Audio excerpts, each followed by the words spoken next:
The LAPD and Mayor Eric Garcetti just held a news conference on the investigation.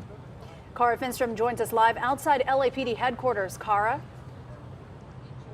Police Chief Michael Moore said he was in shock when he first learned that Nipsey Hussle had been shot and killed. He says this was someone who was working to make a difference, and his department is working hard to try and find his killer.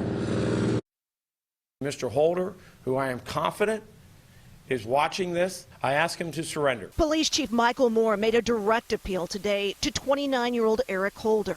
Detectives believe he shot and killed artist and activist Nipsey Hussle and wounded 2 other men with him, setting off heartbreak across South Los Angeles.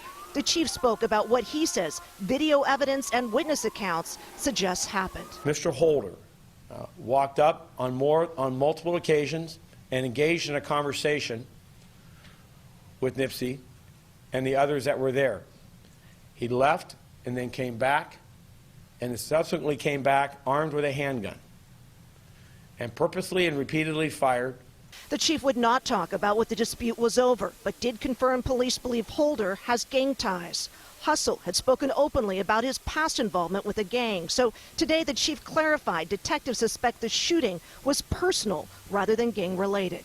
Moore also said police are looking to identify and speak with the driver of the car involved, a white 4-door 2016 Chevy Cruze with the license plate number 7RJD742. I went through my emails yesterday and Police Commission President Steve Soboroff read from an email Hussle had sent him about a meeting that was scheduled for the day after his death with LAPD leaders.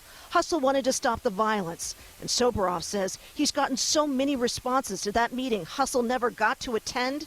He and others will make sure Hussle's initiative moves forward.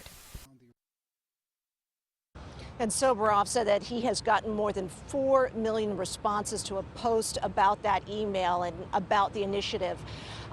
Peter, Suzanne, also stressed by the chief is that while he does not believe this was directly any type of gang rivalry or retaliation, he does believe that gang violence and gun violence in South LA is responsible for a recent uptick that they have seen in shootings there, and he is calling on the community to work together to try and encourage other ways to end disputes and to stop this gun violence.